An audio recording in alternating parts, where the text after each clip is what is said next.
Most parents imagine their baby in the womb as a tiny, sleeping passenger just waiting quietly to be born.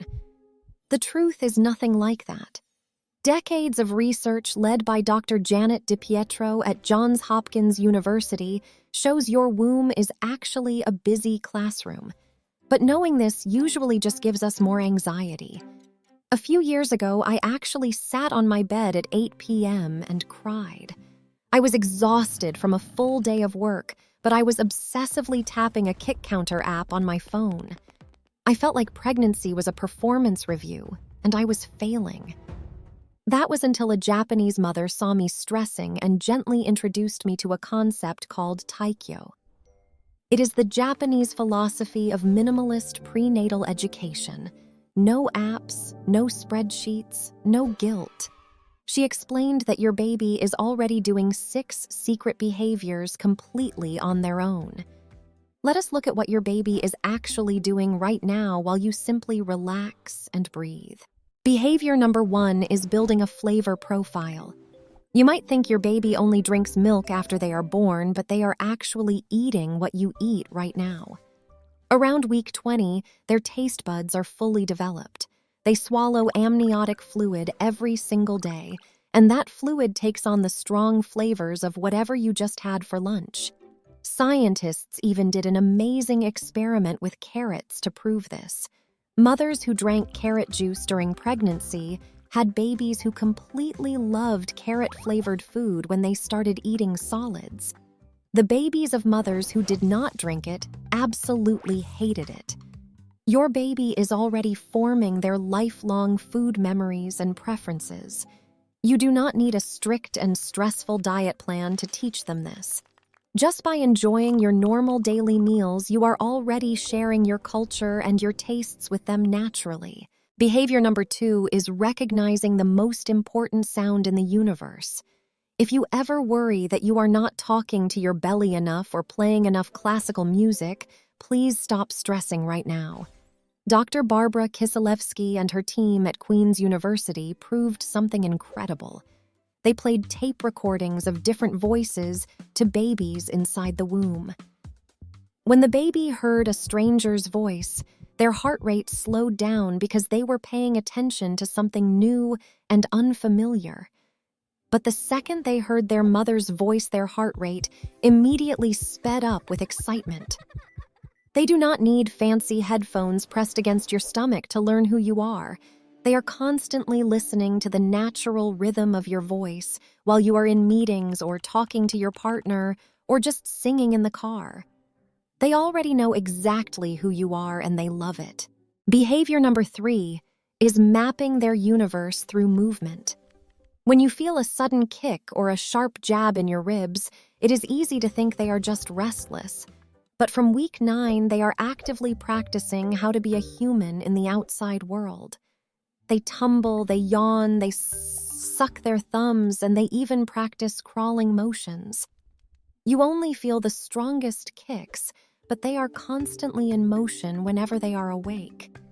They are exploring the boundaries of their small world and developing their bones and muscles to get ready for delivery day. You do not need to constantly poke your belly to get them to move or panic if they have a quiet hour. They are just pacing themselves. When you do feel a flutter, you can just rest your hand there. That simple, quiet touch is all the Taikyo connection they need. In Western parenting, there is a lot of pressure to track your baby sleep cycles with spreadsheets the moment they are born. Some experts even tell pregnant mothers to start logging fetal wake times right now. Please do not do this. According to the minimalist Taikyo philosophy, you do not need charts to understand their routine. Around week 32, your baby starts sleeping up to 90% of the day and they are developing their own independent circadian rhythm. They are already practicing their eat-awake sleep cycle perfectly on their own. When you finally sit down to rest in the evening and suddenly feel them doing gymnastics, it is just their natural awake time. You do not need to fix it or track it. Just by resting your own body, you are giving their biological system exactly what it needs to set up a healthy schedule. Behavior number 5 is learning how to process emotions. This is usually the part where mothers feel the most guilt, so let me stop you right there. When you have a stressful day at work and your cortisol levels rise, that hormone does pass through the placenta. But it is not a bad thing, and you are not failing your baby. You do not need to be perfectly calm 24 hours a day. Science shows that mild everyday stress actually helps your baby practice building a resilient nervous system. A few years ago, I had a terrible panic attack at work. I was terrified I was harming my baby. A Japanese colleague told me to just go sit in the park. She said the placenta is a perfect filter and my only job was to breathe. I stopped worrying about being a perfect Zen mother. I just sat on the bench and slowly rubbed my belly, trusting my body to protect my child. When he was born, he was incredibly calm and easily recognized the gentle patting rhythm I used that day in the park. Behavior number 6 is building memories and dreaming. By the 3rd trimester, your baby is spending a massive amount of time in rapid eye movement sleep. This is the stage of sleep where the brain processes memories. But what could a baby possibly be dreaming about before they are even born? Researchers believe they are dreaming about you. They are processing the muffled sound of your laughter, the taste of your morning coffee, and the gentle rocking motion of your daily walk. They are literally building a memory bank of who you are. By the way, if you find these deep dives into the hidden psychology of babies helpful, it would mean the world to me if you subscribed to the channel. We explore science-backed insights like this every single week. Knowing that your baby is dreaming about you completely changes how you think about those final, exhausting weeks of pregnancy. This brings us to a massive shift in how you should view your due date. We are often taught to think of birth as a finish line, and the first time we hold our baby as the beginning of a brand new relationship. But after looking at all these behaviors, it is clear that the relationship has not just started. The relationship is already incredibly deep. You have been singing to them, eating with them, and feeling their tiny reactions for months. By the time you meet face to face in that hospital room, you are not strangers at all. You are already old friends who are finally getting to look at each other for the very first time. You have already done the hardest part of the bonding process just by existing and sharing your daily life with them. So what does all of this mean for you and your baby right now?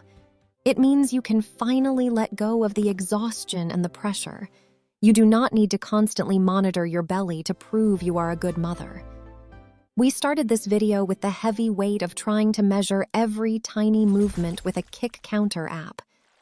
Now you know that while you are just living your daily life, your baby is already actively tasting your food, memorizing your voice, practicing their biological rhythms, and even dreaming about you. The minimalist Japanese philosophy of Taikyo teaches us that the best prenatal connection happens when you are simply present and at peace. Your body and your placenta are already running a perfect natural system. You have already built a profound relationship with your child without needing a single spreadsheet. If this approach to pregnancy brings you a sense of relief and changes the way you look at your journey, please consider subscribing to the channel. We share science-backed insights and mindful parenting philosophies like this every week to help you feel more confident. The next time you feel a flutter, do not reach for your phone to log it. Just place your hand on your belly. Take a deep breath and say hello to your old friend.